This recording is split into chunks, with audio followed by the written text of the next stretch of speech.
One day you wake up and something feels wrong. Not dramatic, not loud, just wrong. You sit on the edge of your bed.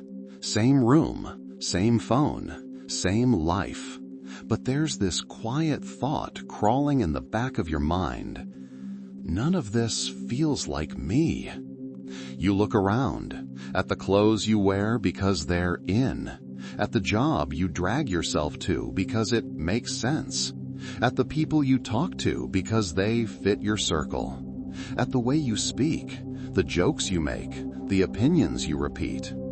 And you realize something that hits harder than any heartbreak. You don't know who you are. You only know who you've been trained to be. You weren't born this way. You were built, piece by piece, opinion by opinion, fear by fear. Your parents handed you some of it. School added another layer. Friends added more. Social media poured gasoline on top. You were never told this is a script. They just called it life. From the start, they gave you a name, a flag, a religion, a culture, a list of things you must never question, and a list of things you must chase like your life depends on it. Be a good boy. Don't make trouble. Get good grades. Go to college. Get a job. Find a nice girl. Make money. Smile for the camera. Post it online so everyone knows you're doing fine. And you did it. Or at least you tried. But here's the part they don't talk about. Somewhere along the way, you disappeared. You learned how to be the good son, the funny friend, the reliable coworker, the chill boyfriend, the nice guy. You learned how to be acceptable. What you never learned was how to be you. Jung called it the persona, the mask. Not evil, just a tool. The face you put on to survive the world. The version of you that doesn't upset anyone, doesn't scare anyone, doesn't cross any lines. The problem isn't that you have a mask. The problem is you started to think the mask was you. Think about it. How many times did you bite your tongue so people wouldn't think you were weird, aggressive, or too much? How many times did you say it's okay when it wasn't? How many times did you laugh when you weren't amused, agreed when you disagreed, stayed when you wanted to leave? How many times did you shrink yourself so you wouldn't make anyone uncomfortable? You post a photo. You wait. You check the likes. You send a text. You watch the screen. You see typing, and then it disappears. You say something honest once in a group. Everyone goes quiet. Next time, you keep it to yourself. Slowly, you learn the rules. Say this, not that. Want this. Chase this, not that. You adjust. You adapt. You get rewarded. And every time they reward the mask, the real you dies a little more. There's another part of you, though. The part that doesn't fit the script. The side that doesn't clap on cue. The side that wants to say, no, I don't believe that. I don't want that. I don't care about that. You've learned to bury him. That's what Jung called the shadow. All the traits you were told were wrong, ugly, dangerous, too much, you stuffed them down. Your anger, your jealousy, your competitiveness, your lust, your pride, your hunger to win, your refusal to kneel. So you locked them away. You played the role instead. Nice guy, good boy, polite, harmless, manageable. And then you wonder why you feel empty. Look at your life for a second. The nights where you stare at your phone, waiting for a text that doesn't come.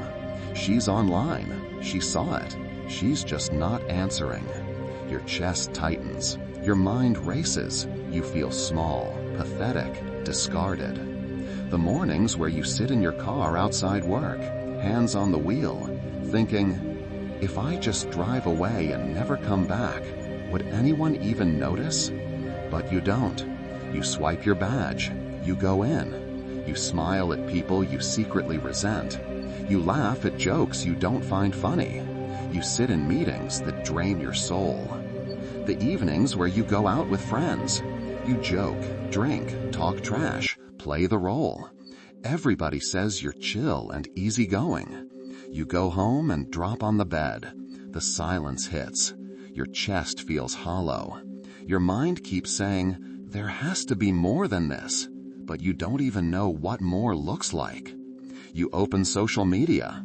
You scroll past guys who look better, earn more, travel more, sleep with more women, live louder, bigger, freer.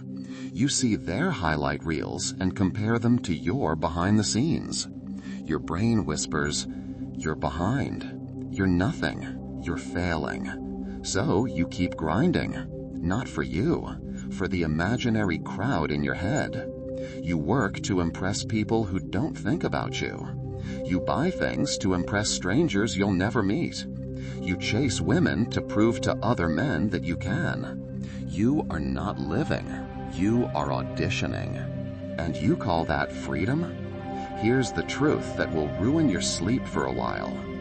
If you never questioned the story they gave you, you've never been free, not for a single day. You think you make choices. Most of them were made for you long before you were old enough to choose.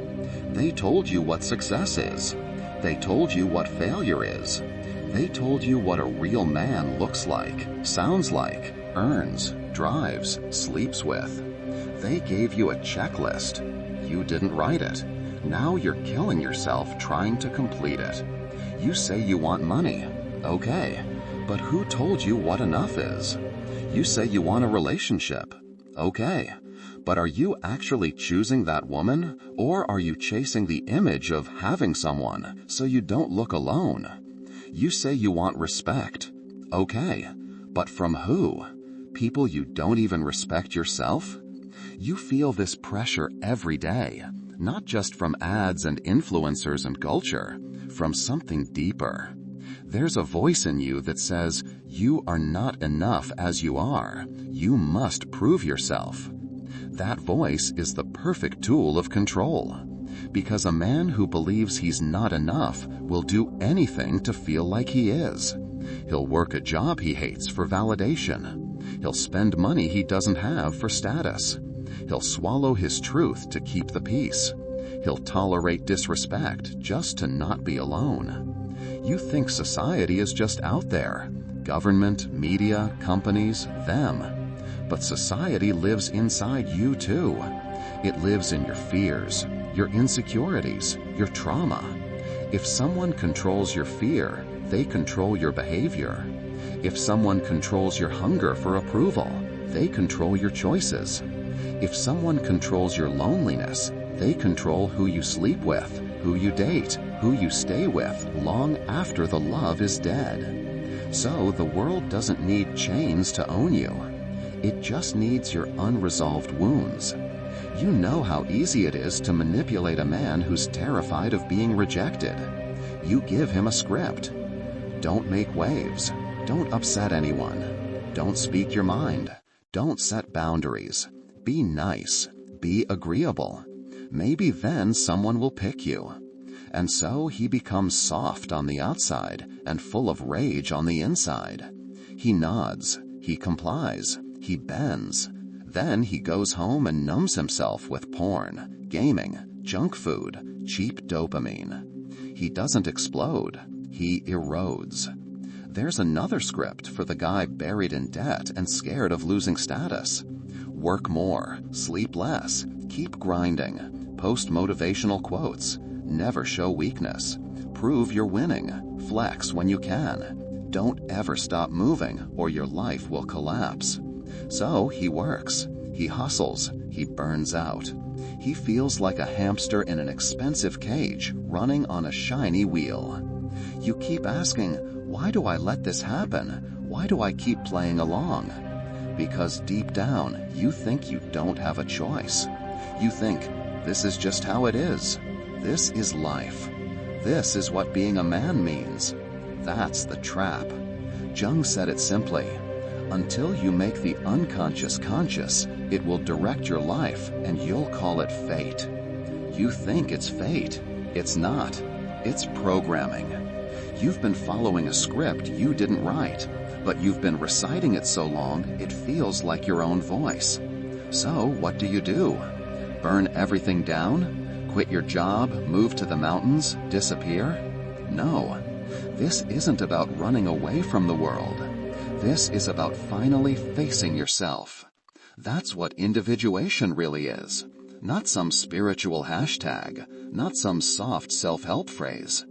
It's the quiet, brutal process of becoming who you actually are instead of who you were told to be. It starts with one move. Stop lying to yourself. You don't have to confess to anyone else. You don't need a journal with golden letters. You just need one It's time to wake up. And waking up is not a vibe. It's a decision. A brutal, quiet, private decision that sounds like this. I will stop being a marionette.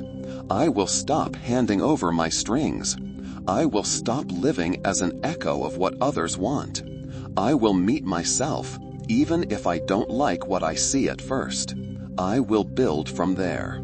You won't get applause for this. You'll probably lose some. You won't get a certificate. You won't get a clear endpoint. This isn't a 30-day challenge.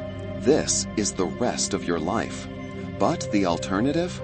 Keep playing the role. Keep waiting for a text from people who don't care. Keep laughing at jokes you don't feel. Keep grinding at a life you never chose, praying one day it will finally feel like yours. You already know how that ends. In quiet regret. A man breaks long before anyone notices. He dies inside slowly. Then one day they say, "What happened to him?" Nothing happened that day. It's been happening for years. So I'm going to ask you something simple, and I want you to feel it in your gut, not in your head.